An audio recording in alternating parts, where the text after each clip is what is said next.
เฮาฮักแป้งต่อกันสุงสันเย็บมือเฮาเฮากึมแลเผาอย่าเข้ากุมมึงเล่นนกคือนอนมอยอยู่หลายไหวมากูไล่ขึ้นแนวเมื่อเลี้ยวไหนคือไต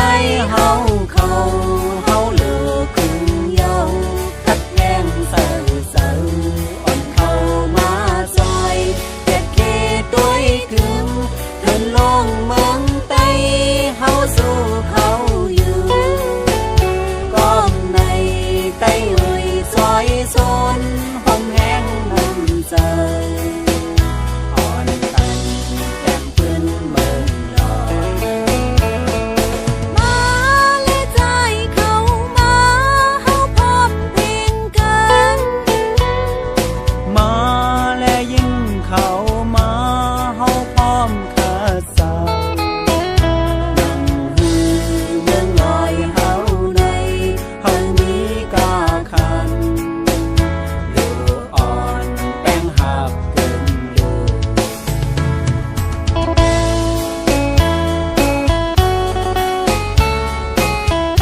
มันก็เป็นเมืองหลีเศร้าที่กาดเย็นอยู่มุงโตยตั้งเลอหันต้นลำแปกเขาแลไม่หุ้งโดนยอมใจเล่ชิงอ่อนสองก็เยาเล่นซ้อมกันหักอันเสียงสูความหักเดินเจอยิงน้องอ่อนหน่อยเด้ยต้องสู้ทักใจเฮาหรือน้องใจตีมาเฮ้ยชิงน้องหักใจเฮาอยู่อ่อนโอ้สู้เฮาหากันเพื่ออย่าไปลืมเอาลอยเมืองไต้เฮ็ดเป็นสักเสสู่เฮาเป็นที่ต้องหมาย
จึงไต่เฮาในหนอเอ้ยมันก็เป็นเมืองหลีเศร้าที่กาดเย็นอยู่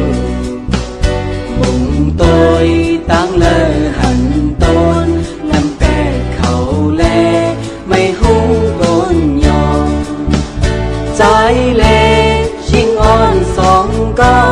เยาเล่นซ้อมกันความหักเนื้อเจอยิงน้องอ่อนหน่อยเฮ้ยต้องสู้ทักใจเฮาหรือน้องใจปี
มตั้นตั้งก้อยเยาซาโลจอมลุยสิปันพิงถึงมีมาอ่อนไปเส้นตั้งพุทธาพลาเป็นเจ้าศาสนาคือยำไว้ถึงจูปันเฮาพ่อหนุ่มแม่หนุ่มอ่อนเขายิ้มใจหน้าเก่าหน้าใหม่หนึ่งโคเลี้ยงไม่เสียพบหน้ากันที่ไหนพ่อเย้าเอาไม่สูงห้องมือต้องตักสู้กันเจ็บหนุ่มเล็กบ้านเท้าอยู่ในปางปอยพุทธพระเจ้าที่นี่สิ้นตั้งมาตาลอดดังไม่ปานโกนย้อนในโครงการสังกลาสิ้นดังในอากีไฟในใจเพิ่มเวมันหลอดหรือสิใดห่มต้นเงาพระเป็นเจ้า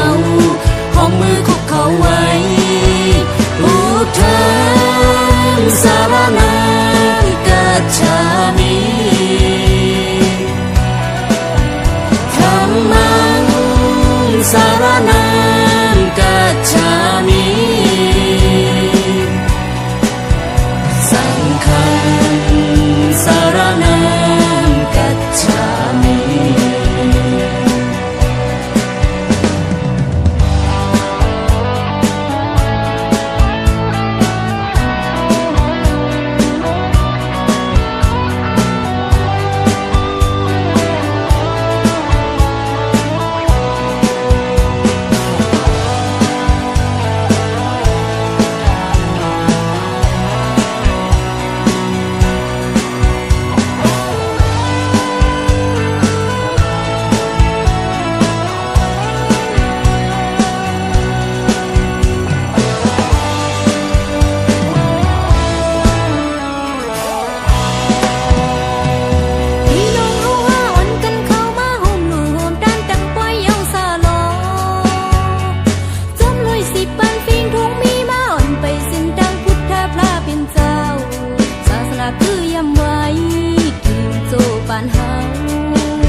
ลองตั้งใจอ่านคู่สู้ดูตาหน้าเอายินจู้ไว้สิเลเอาจังยิบกำศีลาหาป้าสัมปันให้เป็นคือคนกัดคนลียังกำพรนาตลาเต็มทนเต็มตาพุทธพระเจ้าที่นี่สิ้นตั้งมาตาลอดดังไม่ปานโกนย้อนในโครงการสังกลาสิ้นดังในอากีไฟในใจเพิ่มเวมันหลอดหรือสิใดห่มต้นเงาพระเป็นเจ้าของมือคุกเขาไว้พุทธังสารนั